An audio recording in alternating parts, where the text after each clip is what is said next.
So hello everyone. Start करने जा रहे हैं आज हमारा एक नया चैप्टर जिसका नाम हमें पता है कि एल्डिहाइड कीटोन। बेसिकली हम इसके अंदर कार्बनिक यौगिक पढ़ेंगे और most important chapter for your PSF RORM exam. और स्टूडेंट, हमें पता है कि अगर कोई चैप्टर हमारी एग्ज़ाम के लिए इम्पोर्टेंट है तो हम उसे बिना पढ़े हुए नहीं छोड़ सकते। ठीक है, अभी आप देख सकते हैं कि मेरे सामने बीएसएफ आरओआरएम 2019 का पेपर है जिसके अंदर 64 नंबर क्वेश्चन पूछा गया कि अभिकर्मक जिसके साथ एल्डिहाइड कीटोन दोनों आसानी से अभिक्रिया कर लेते हैं तो वो कौन सा अभिकर्मक है। ठीक है, तो देखिए, ठीक है। और यहाँ पे 65 नंबर, यहाँ पे क्वेश्चन क्या पूछा गया, 65 नंबर पूछा गया कि ZnHCl द्वारा कीटोन के अपचयन को क्या कहते हैं। एक इक्वेशन पूछ ली गई है यहाँ पे, है ना। तो यहाँ पे देखिए स्टूडेंट, ये यहाँ से इस चैप्टर से 2 क्वेश्चन पूछे गए, मतलब कि ये कितना वेटेज रखता है ये चैप्टर 2 क्वेश्चन मतलब 4 नंबर का वेटेज यहाँ पे रखता है। तो चलिए स्टूडेंट, 20 नंबर में से अगर आज हम आपके 2 क्वेश्चन सही करवाने वाले हैं, मतलब कि आपके लिए ये क्लास की इंपॉर्टेंस आप समझ गए होंगे। सो स्टूडेंट, ये जो दोनों क्वेश्चन है ये पूछे गए हैं इस बुक से, जिस बुक से मैं आपको अभी पढ़ाने वाला हूँ। ठीक है, अगर इस बुक के आप सारे क्वेश्चन कर लेते हो, आज हम पढ़ेंगे कॉन्सेप्ट और कल हम करेंगे कल हम करेंगे इसके क्वेश्चन। तो चलिए फिर इसको यहाँ से स्टार्ट करते हैं। और आज आपको रिकॉर्डेड फॉर्म में क्लास मिल रही है क्योंकि आज मेरे को थोड़ा अर्जेंट वर्क है, शाम को 7 बजे। ठीक है, बाकी आपको शाम के 7 बजे क्लास ये मिल रही है। चलिए स्टार्ट करते हैं देखिए। तो सो स्टूडेंट, आपके लिए ये क्लासेस बहुत इंपॉर्टेंट है। आपको इनको पूरी, जैसे अब आप मैथ्स को बहुत ज़्यादा इंपॉर्टेंस देते हो बीएसएफ आरओआरएम के लिए, तो यार केमिस्ट्री भी तो 20 नंबर की आ रही है, उसको भी बराबर इंपॉर्टेंस दो। तो हमें देखना है कि कार्बोनिल समूह है कौन कौन से होते हैं। वे समूह है जिसके अंदर कार्बन डबल बॉन्ड ऑक्सीजन के साथ ये जो बॉन्ड होती है ये कार्बोनिल समूह कहलाते हैं। बेसिकली स्टूडेंट, आपको इस चैप्टर के अंदर बहुत सारी चीज़ें याद रखनी पड़ेंगी, समझने वाली बहुत ही कम चीज़ें हैं। इंपॉर्टेंट चीज़ें वही मैं लेके आया हूँ, फालतू बकवास बहुत ज़्यादा दे रखी थी, लेकिन मैं एकदम इंपॉर्टेंट चीज़ें आपके लिए निकाल के लेके आया हूँ, है ना। तो एल्डिहाइड में कार्बोनिक समूह कार्बन एवं हाइड्रोजन से जुड़ा होता है। ठीक है, एल्डिहाइड क्या होता है, बेसिकली ये कार्बोनिक समूह कार्बन एवं हाइड्रोजन से जुड़ा हुआ होता है। ठीक है, जबकि कीटोन कीटोन में क्या फर्क है, कीटोन में 2 कार्बन परमाणु से जुड़ा होता है। एल्डिहाइड होती है वो कार्बन और हाइड्रोजन दोनों से जुड़ी हुई रहती है, जबकि कीटोन होता है वो सिर्फ कीटोन में दो है, वो कार्बन सिर्फ कार्बन से ही जुड़ा हुआ होता है। ठीक है, तो ये है यहाँ से। ठीक है, तो अभी देखिए इनकी पहचान देख लीजिए। पहचान में देखिए एल्डिहाइड देखिए इस प्रकार का होता है ना, COO, है ना, RCOH, है ना, ये हमारा एल्डिहाइड हो गया। नेक्स्ट देखिए कीटोन, देखिए CrCO, है ना, ये हमारा कीटोन है। कीटोन में हाइड्रोजन नहीं आता, आप देख सकते हैं कीटोन में हाइड्रोजन नहीं आता है। ठीक है, तो यहाँ पे देखिए नेक्स्ट है कार्बोक्सिलिक अम्ल, तो ये कार्बोक्सिलिक अम्ल की संरचना है। ठीक है, अब देखिए नेक्स्ट इंपॉर्टेंट देखिए, जब कार्बोनिल समूह का कार्बन परमाणु नाइट्रोजन से जुड़ा हो तो इसे एमाइड कहते हैं। एमाइड की देख लीजिए, ये एमाइड है अपना, है ना। और जब हेलोजन जुड़ा हुआ होता है तो उसे एसिल हैलाइड कहते हैं। तो एमाइड के बारे में आपको यहाँ से पता चलता है। नेक्स्ट देखिए, अब एल्डिहाइड और कीटोन के बारे में हम जानते हैं एक साथ। ठीक है, बाद में अलग अलग भी जानेंगे, पहले एक साथ देख लीजिए, एनसीईआरटी के अकॉर्डिंग चल रहे हैं। कार्बोनिल समूह द्विसहसंयोजी समूह जिसमें कार्बन तथा ऑक्सीजन परमाणुओं के मध्य एक द्विआबंध उपस्थित हो उसे कार्बोनिल समूह कहते हैं। ये हमने ऊपर भी पढ़ा है। ठीक है, नेक्स्ट देखिए, जिन कार्बन समूहों के कार्बन परमाणु की शेष दोनों संयोजकताएं हाइड्रोजन तथा हाइड्रोकार्बन मूलक द्वारा संतृप्त हो उन्हें, तो ये आपके लिए इंपॉर्टेंट नहीं है परिभाषा। आपको बस यहां से देखना क्या है कि कीटोन और एल्डिहाइड का सामान्य सूत्र याद रखना मेरे भाई, है ना। पूछा जा सकता है आपसे कीटोन और इसका सामान्य सूत्र, तो यहां से आपको इसका ये सामान्य सूत्र है, ये यहां से आपको इसका याद रखना। एक सेकंड, तो आपको इसका यहां से ये सामान्य जो सूत्र है ये आपको याद होना चाहिए स्टूडेंट, है ना। अगर ये आपको याद नहीं होगा तो भाई प्रॉब्लम हो जाएगी आपके लिए। बहुत ही, मैं ये मतलब ये मान सकते हो कि बहुत ही कम चीज़ें लेके आया हूँ इस चैप्टर से भाई। ऐसे तो ये चैप्टर बहुत बड़ा है अपना, इस चैप्टर से मैं आपके लिए बहुत ही कम चीज़ें लेकर आया हूँ। तो यार आपको पेशेंस बना के रखना। और इंपॉर्टेंट मैं बोल रहा हूँ, इसका मतलब कि आपके लिए मोस्ट इंपॉर्टेंट है, इंपॉर्टेंट से भी इंपॉर्टेंट। इसका सामान्य सूत्र CnH2NO होता है। ठीक है, नेक्स्ट देखिए, तो ये हमने ऊपर भी पढ़ा है कि एल्डिहाइड किसे कहते हैं, जब इसकी संयोजकता हाइड्रोजन से जुड़ी हो तो ये एल्डिहाइड यहाँ पे कहलाता है। एल्डिहाइड की स्ट्रक्चर आप देखते हुए चलेंगे। कीटोन में फर्क क्या होता है कि इसका ये कार्बन से जुड़ा होता है, वो हाइड्रोजन से जुड़ा होता है। ये आपको यहाँ पे कीटोन में इसमें फर्क जानना है। अब देखिए ये सममित कीटोन है, ठीक है। सममित कीटोन के उदाहरण देख लीजिए, di methyl ketone, di ethyl ketone. और ये असम्मित है, इसके मतलब कि कार्बन के दोनों तरफ बराबर कार्बन है इसमें। इसके अंदर देखिए, इसके अंदर देखिए कार्बन के इधर देखो कितने सारे हैं, है ना। तो इस प्रकार से ये असम्मित कीटोन यहाँ से बन जाता है। अब मोस्ट इंपॉर्टेंट चीज है, कार्बोनिल समूह में एक सिग्मा बंध होता है और एक पाई बंध होता है। याद रखेंगे, एक सिग्मा बंध और एक पाई बंध। सिग्मा बंध और पाई बंध के बारे में हम एक आवर्त सारणी वाला जो चैप्टर है रासायनिक आबंध उसके अंदर पढ़ेंगे, तो वो हम बाद में पढ़ेंगे। समूह में स्थित कार्बन पर संकरण। अब देखिए कार्बोनिल समूह में कार्बन पे पिछली बार आपको H2O जल का पूछा गया था, इस बार ये पूछा जा सकता है। तो इसके अंदर sp2 संकरित ये होता है, याद रखना आपको sp2 संकरित होता है, ठीक है। नेक्स्ट देखिए, sp2 संकरण के कारण ज्यामिति त्रिकोणीय समतलीय होती है और इनके मध्य बंध 120 डिग्री होता है, ये भी आपको याद रखना है। अब नेक्स्ट देखिए, तो इसके द्विध्रुव आघूर्ण का मान 2.3 से लेके 2.3 ये होता है, ठीक है। याद रखना चाहते हैं तो आप याद रख सकते हैं, ठीक है। अब देखिए अपने हाथ के द्वारा लिखे हुए नोट्स आ गए हैं। नेक्स्ट देखिए, एल्डिहाइड और कीटोन को बनाने की विधियां, बहुत सारी विधियां दे रखी थी, लेकिन मैंने शॉर्ट विधियां जो आप मेरे लिए इंपॉर्टेंट है वो है, आपको सिर्फ विधि का नाम याद रखना है कि निम्न में से कौन सी ऐसी विधि है जिससे हम एल्डिहाइड और कीटोन बना सकते हैं। तो विधि है एल्कीन के ओजोनी अपघटन, एल्केनोल के ऑक्सीकरण, एल्केनोल के विहाइड्रोजीकरण। तो मैं आपको ये इंपॉर्टेंट ये बताता हूँ कि अगर आप इन तीनों को याद करना चाहते हैं तो कर सकते हैं, अदरवाइज इनको छोड़ भी सकते हैं। लेकिन जो ये 4 नंबर की अभिक्रिया गिरनार अभिकर्मक द्वारा, ये आपको मोस्ट इंपॉर्टेंट है। ऐसी कौन सा अभिकर्मक है जो हमें दोनों कीटोन और एल्डिहाइड दे सकता है, वो गिरनार अभिकर्मक होता है। नेक्स्ट देखिए, नेफ अभिकर्मक, ये आपके लिए मोस्ट इंपॉर्टेंट है, ये भी आपको याद होनी चाहिए। नेफ अभिक्रिया में क्या होता है, नाइट्रोएल्केन का ऑक्सीकरण होता है प्रबल क्षार NaOH और KOH की इस उपस्थिति में, तब कीटोन और एल्डिहाइड बनते हैं। हम कीटोन और एल्डिहाइड बना रहे हैं अभी, ठीक है। तो इसके अंदर आपसे ये पूछा जाता है कि नेफ अभिक्रिया के अंदर कौन सा उत्प्रेरक लिया जाता है, तो आपको बताना प्रबल क्षार NaOH और KOH, ये आपसे पूछा जा सकता है। नेक्स्ट देखिए, next also most important, glycol के ऑक्सीकरण के द्वारा, है ना। तो अब देखिए, चलिए स्टूडेंट, अब हम सिर्फ एल्डिहाइड बनने वाली विधियों के बारे में जानेंगे। और अभी मैंने आपको क्वेश्चन दिखाया था जिसके अंदर रोजेन मुंड अपचयन, ये BSF के अंदर पूछा गया था, वही मैं चीज यहाँ पे लेके आया हूँ।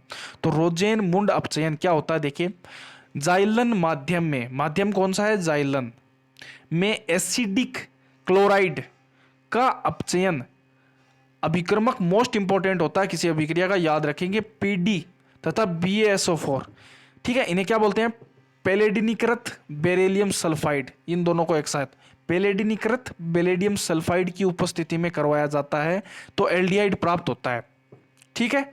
तो इसकी अभिक्रिया भी आप देख सकते हो, याद करना चाहते हो देख सकते हो। वैसे H2 है, अभिकर्मक है PD, BaSO4 है, तो हमें एल्डिहाइड प्राप्त हो गया और HCl निकल गया। नेक्स्ट देखिए, इस अभिक्रिया में ये एक बार और, इस अभिक्रिया में हम फार्मेल्डिहाइड, मतलब कि एल्डिहाइड का सबसे पहला रूप, पहला पद है जो फार्मेल्डिहाइड है, वो नहीं बनाया जा सकता। यहाँ BaSO4 की एल्डिहाइड को एल्कोहल बनाने से यहाँ पे क्या होता है, देखिए स्टूडेंट, क्या होता है कि अगर हम इस अभिक्रिया में BaSO4 नहीं लेंगे ना, तो हमें एल्डिहाइड प्राप्त ही नहीं होगा। एल्डिहाइड यहाँ पे हमें प्राप्त ही नहीं होगा, ये एल्डिहाइड एल्कोहल में आगे बदल जाता है। तो हम क्या करते हैं कि BaSO4 और मिला देते हैं इसके अंदर, ताकि ये एल्डिहाइड तक ही रुक जाए, है ना। तो इस प्रकार से ये एक ऋणात्मक उत्प्रेरक के काम की तरह काम करता है BaSO4, ठीक है। और BaSO4 की जगह हम क्यूनोलिन और सल्फर भी यहाँ पे काम में ले सकते हैं। नेक्स्ट देखिए, स्टीफन अभिक्रिया, most of the important equation, alkyl cyanide को इथर के घोल में स्टेनस क्लोराइड तथा सांद्र हाइड्रोक्लोरिक, मतलब कि SnCl2 और HCl यहाँ पे उत्प्रेरक हैं, याद रखने SnCl2 और HCl की उपस्थिति में क्रिया करवाने पर जल अपघटन के बाद एल्डिहाइड प्राप्त होता है, ठीक है। तो इसके अंदर अभिकर्मक कौन कौन से हैं, सॉरी उत्प्रेरक कौन कौन से हैं, SnCl2 और HCl। ठीक है, किसका, एल्किल साइनाइड इसके अंदर काम में लेते हैं और हमें एल्डिहाइड प्राप्त होता है। ठीक है, इक्वेशन नीचे दी गई है। अब देखिए एल्डिहाइड के भौतिक गुण, मतलब कि एल्डिहाइड बाहर से दिखने में कैसा होता है। तो जो फॉर्मेल्डिहाइड होता है वो गैसीय अवस्था में पाया जाता है।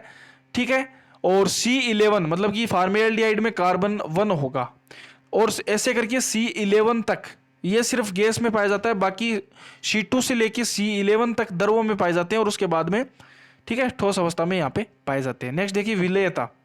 विलेयता में C1 से लेके C3 तक विलेय, ये जल में विलेय होते हैं, बाद में अविलेय हो जाते हैं। विलेयता है वो अणु भार बढ़ाने पे विलेयता घटती है। आपसे क्वेश्चन पूछा जा सकता है अणु भार बढ़ाने पे विलेयता घटेगी, बढ़ेगी, अपरिवर्तित रहेगी, इनमें से कोई नहीं। तो आपको बताना है कि विलेयता अणु भार के साथ घटती है। और क्वथनांक, क्वथनांक अणु भार बढ़ाने के साथ बढ़ता है, क्योंकि बंद बढ़ते जाएंगे तो क्वथनांक भी बढ़ता जाएगा। नेक्स्ट देखिए एल्कोहल का, अब देखिए क्वथनांक का क्रम देख लीजिए, ये भी आपके लिए मोस्ट इंपॉर्टेंट है। एल्कोहल का क्वथनांक सबसे ज्यादा होता है, बाद में कीटोन का, बाद में एल्डिहाइड का। क्यों होता है, क्योंकि एल्कोहल में H बंध है वो ज्यादा प्रबल होते हैं, बस ये याद रखना। एल्कोहल सबसे ज्यादा, बाद में कीटोन, बाद में एल्डिहाइड, बाद में एल्केन।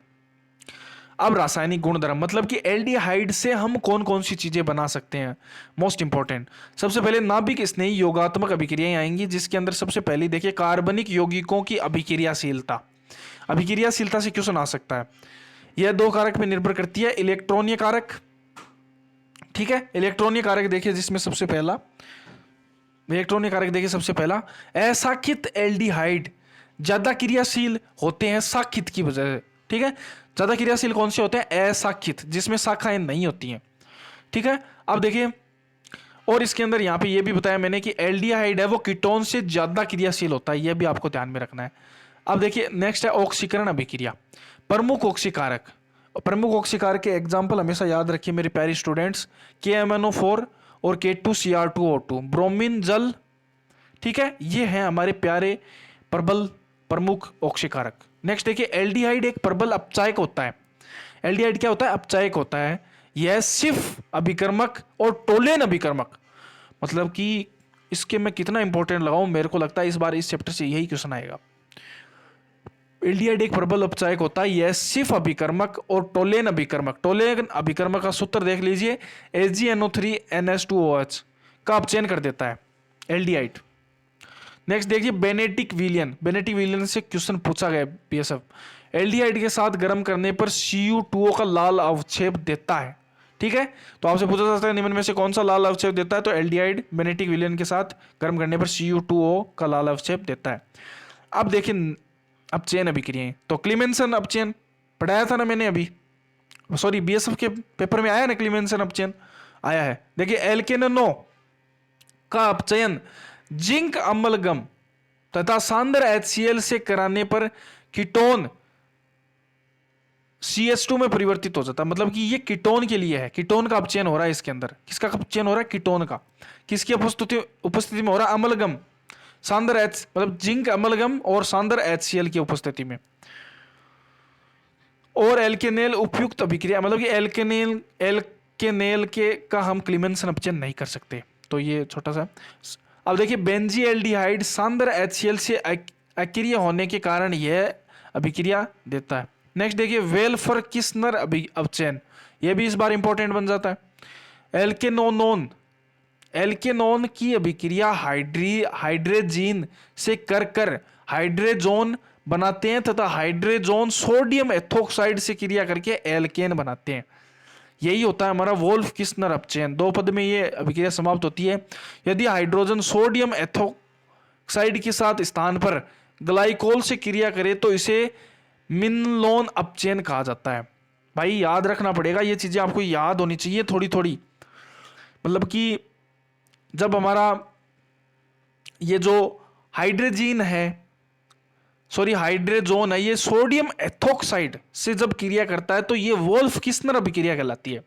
लेकिन जब हाइड्रोजोन सोडियम एथोक्साइड के स्थान पर ग्लाइकोल से अभिक्रिया करता है तो इसे मिनलोन अपचयन कहते हैं। ये यहां से आपको याद रखना है, ठीक है। नेक्स्ट देखिए मीर वाइन पोंड्राफ वर्ली अपचयन, थोड़ा नाम खतरनाक है लेकिन याद रखना पड़ेगा भाई। मीरवाइन, इतना याद रख लो, मीरवाइन अपचयन। तो मीरवाइन अपचयन में क्या होता है, कीटोन की अभिक्रिया, किसकी अभिक्रिया, कीटोन की अभिक्रिया आइसोमेथिल एल्कोहल। ये मान लो कि कीटोन की अभिक्रिया एल्कोहल में एल्यूमिनियम आइसोप्रोपो ऑक्साइड से करवाएं। यहां पे अभिक्रमक कौन है, सॉरी उत्प्रेरक आइसोमेथिल एल्कोहल है ना। तो एल्यूमिनियम प्रोक्साइड से करवाते हैं तो यह मीरवाइन अपचयन कहलाता है। तो भाई याद रखनी पड़ेगी ये चीजें आपको।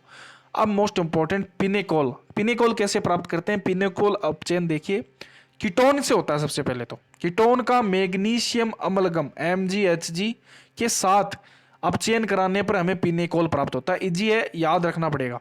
कीटोन का मैग्नीशियम अम्लगम के साथ क्रिया कराने पर हमें पिनेकोल प्राप्त होता है। पिनेकोल का सूत्र भी आपको याद रखना है, 2,3 di methyl butane, 2,3 di methyl butane diol.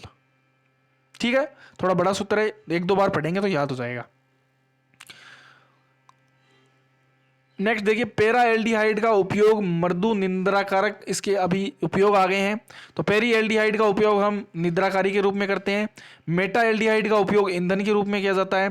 फार्मे aldehyde NH3 से क्रिया कर यूरोट्रोपिन का निर्माण करता है। तो आपसे पूछा जा सकता है कि यूरोट्रोपिन का निर्माण कौन सा एल्डिहाइड देता है, तो फार्मे एल्डिहाइड देता है, NH3 के साथ क्रिया करानी पड़ती है। नेक्स्ट देखिए, एल्डिहाइड की तुलना में कीटोन का हेलोजनीकरण आसानी से होता है, ये भी आप याद रख सकते हैं। नेक्स्ट देखिए, टिसेनको अभिकर्मक, अभिकर्मकों से क्वेश्चन आना ही आना है। एल्डिहाइड निर्जल AlCl की उपस्थिति में, एल्डिहाइड निर्जल AlCl3 की उपस्थिति में एल्यूमिनियम एल्कोक्साइड के साथ क्रिया करता है, एल्यूमिनियम एल्कोक्साइड के साथ, और एस्टर बन जाएगा बाद में। ठीक है, एस्टर बन जाएगा। और एल्यूमिनियम एल्कोक्साइड का सूत्र देख दीजिए, AlOR3। ठीक है, ये उसका सूत्र है। और टिसेनको अभिकर्मक है, तो टिसेनको अभिकर्मक यही होता है, AlOR3 एल्यूमिनियम एल्कोक्साइड, इसे ही टिसेनको अभिकर्मक कहते हैं। जो एल्डिहाइड में जब हम निर्जल AlCl3 की उपस्थिति में ये क्रिया होती है तो ये अभिक्रिया संपन्न होती है, आपको याद रखना है। नेक्स्ट देखिए, तो यहाँ पे ये चीज़ आप पढ़ लेंगे, ठीक है, मेरे हिसाब से आप पढ़ लेंगे जब आपको PDF मिलेगी। और तो कुछ खास नहीं है, ये सारी चीज़ें भी आप पढ़ सकते हैं आराम से। ठीक है, ये भी आप पढ़ लेंगे जब आपको PDF मिलेगी। सो स्टूडेंट्स, आज हम अपना सेशन यहीं तक रखेंगे। क्यों? क्योंकि ये थोड़ा रटने वाला टॉपिक है, तो इसे आप अच्छे से रिवीजन करेंगे PDF मिलने के बाद। और बाद में कल हम क्या करेंगे, चलिए यार अभी तो 2 ही पेज बचे हैं, थोड़ा सा ही बचा, मैं पढ़ा देता हूँ, चलो कोई नहीं। नेक्स्ट देखिए, कार्बोक्सिलिक अम्ल, इसमें कार्बन sp2 संकरित होता है तथा कोण 120 डिग्री का होता है। पहले ही भी हमने पढ़ा है, हाँ पढ़ा है। इसका सूत्र देख लीजिए, COOH कार्बोक्सिलिक अम्ल। यह 3 प्रकार का होता है, मोनोकार्बोक्सिलिक, द्वि और त्रिक। ठीक है, मोनोकार्बोक्सिलिक अम्ल का रासायनिक सूत्र देख लीजिए, सामान्य सूत्र SnH2n और ये कार्बोक्सिलिक अम्ल का अनुलग्न जुड़ जाएगा, या इसको आप रहने दीजिए। ठीक है, नेक्स्ट देखिए, फार्मिक अम्ल चींटियों में पाया जाता है।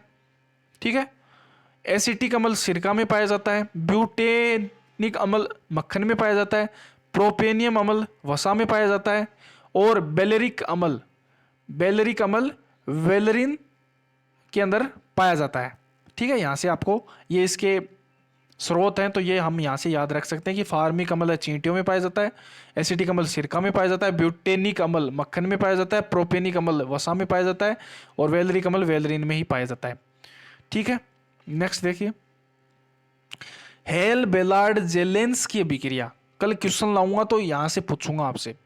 तो कार्बोक्सिलिक अम्ल का क्लोरीकरण या ब्रोमीनीकरण, कार्बोक्सिलिक अम्ल का क्लोरीकरण या ब्रोमीनीकरण लाल पी फॉस्फोरस की उपस्थिति में किया जाता है। तो यही हमारी जेलेंस की अभिक्रिया है। कार्बोक्सिलिक अम्ल का क्लोरीकरण होता है इसमें, बेसिकली क्लोरीकरण मतलब कार्बोक्सिलिक अम्ल की क्लोरीन के साथ क्रिया क्लोरीकरण कहलाती है, या ब्रोमीन के साथ क्रिया ब्रोमीनीकरण कहलाती है। किसकी उपस्थिति में होता है? लाल पी की उपस्थिति में ये किया जाता है। बस यही जेलेंस की अभिक्रिया है। ठीक है, जेलेंस्की किस देश के राष्ट्रपति हैं वो भी आप बता सकते हैं। नेक्स्ट देखिए, बोरोडिन होर्नस्टीगर अभिक्रिया, इसके अंदर एल्कोनोइक अम्ल के सिल्वर लवण की क्रिया Br2 ब्रोमीन के साथ करते हैं तो हमें RCOOH प्राप्त हो जाता है। ठीक है, मतलब कि एल्कोनिक अम्ल के सिल्वर लवण की क्रिया जब Br2 से क्रिया से कराते हैं तो इसकी और किसकी उपस्थिति में होती है, CCl4 की उपस्थिति में गर्म कराने पर यहाँ पे RBr प्राप्त होगा हमें और CO2 और HBr हमें यहाँ पे प्राप्त होगा। ये होर्नस्टीगर अभिक्रिया है। इसके अंदर बेसिकली आपसे ये पूछा जा सकता है कि एल्कोनिक अम्ल का कौन सा लवण लेते हैं, तो सिल्वर लवण लेते हैं। और इसके अंदर उत्प्रेरक पूछ सकते हैं, CCl4 पूछा जा सकता है, किसके साथ होती है Br2 पूछा जा सकता है, और हमें क्या प्राप्त होता है, RBr हमें यहाँ से प्राप्त होता है। ठीक है, नेक्स्ट देखिए सिमट अभिक्रिया। सिमट अभिक्रिया में यह H2SO4 की तो उपस्थिति में होती है उत्प्रेरक, और COOH कार्बोक्सिलिक अम्ल हाइड्रोजोइक अम्ल, COOH हाइड्रोजोइक अम्ल की क्रिया से एमीन, तो बेसिकली सिमट अभिक्रिया में हमें एमीन प्राप्त होता है। ठीक है, हाइड्रोजोइक अम्ल के साथ क्रिया करने पर, ये याद रखना हाइड्रो यौगिकों में COOH सर्वाधिक अम्लीय होता है। सर्वाधिक अम्ल कौन सा होता है, कार्बोक्सिलिक अम्ल ही होता है। और अम्ल की प्रबलता है, ये एक छोटा सा सूत्र है, आप याद रखें, Ka समानुपाती 1/pKa। ठीक है, सो स्टूडेंट्स आज के हमारे इस चैप्टर के कॉन्सेप्ट्स यहाँ पे कंप्लीट होते हैं। मोस्ट इंपॉर्टेंट कौन से कॉन्सेप्ट थे, आप इनको बिल्कुल भी हल्के में मत लेना। कल क्वेश्चन लेके आऊंगा, तब ये मैं बार बार यही बोलूंगा कि आप कॉन्सेप्ट की क्लास देखिए, तभी आपको क्वेश्चन समझ में आएंगे। सो मिलते हैं कल आपको क्वेश्चंस के साथ, तब तक के लिए आप सभी को जय हिंद, जय भारत।